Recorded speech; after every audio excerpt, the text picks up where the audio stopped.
Pa dobro, sigurno da najbolja potvrda jeste da napravimo sistem i bolnicu koja će biti takvih razmera i takvog kvaliteta rada da će nama dolaziti pacijenti iz regiona. Znači, moje ambicije jesu da mi budemo lider i kao bolnica i kao zemlja u kojoj možemo da napravimo benefit za pacijente, da ne odlaze naši pacijenti više u druge zemlje da se leče, nego da prvo zadržimo i naše pacijente i naše lekare zajedno sa njima ovde u zemlji, a i da pokušamo da dovedemo pacijente iz sveta zbog toga što smo dobri, što smo kvalitetni i što radimo ozbiljnu medicinu.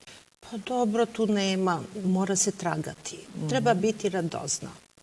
Ja mislim da je to ključna stvar za uspeh u životu. Da vas interesuje, da vam je stalo, da nešto saznate, da naučite, da promenite. Potreba da utičete na promenu. Nije dovoljno, nije nekada potrebno da vi osnivate samo novu firmu.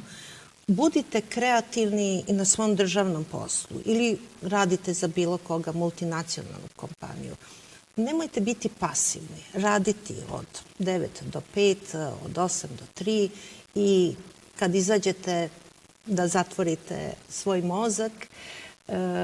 Suština i lepota kreacije jeste da vas obuzme 24 sata i da pokušate da nađete dobro rešenje i dobre neke stvari i za sebe i za svoj biznis, ali treba uvek gledati širu sliku.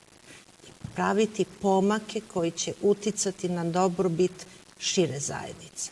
Može se biti sretan i kada pomažete i radite neke... Nikad ne treba stati i ne treba čekati da ti neko drugi reši situaciju. Moraju se stvari uzeti u svoje ruke. Koliko god da su bile teške situacije, naravno da ih je bilo puno. Nikada se nisam pokajala, ne. Ja sam imala svoj udaljeni cilj. I to je isto neverovatno. Ipak gledajući sada prošlost, ja sam sa nekom ipak lakoćom prolazila kroz sve te teške situacije. Jer sam imala daljni cilj.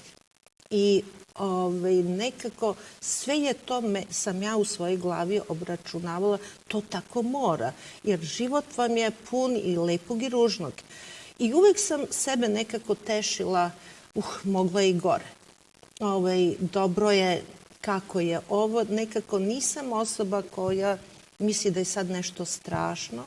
Mislim da je zaista smrt jedino što je definitivno i strašno, a sve drugo se da naći neko rešenje. Imam taj pozitivan pristup i mene obično, ja sebe zovem tragačem ka rešenja. Ja brzo se od tog lošeg doživljaja neke teške situacije prebacim u jedan novi mod gde počinjem da tražim rešenja. I to zaposleni kod mene znaju. Kad mi nešto loše kažu, ja brzo u svojoj glavi preskočim, ne obrađujem. To obično je posle noći, ne mogu da spavam. Ili noći ne mogu da spavam. Ali u tom trenutku ja brzo napravim skok i krenem i motivišem i sebe i druge.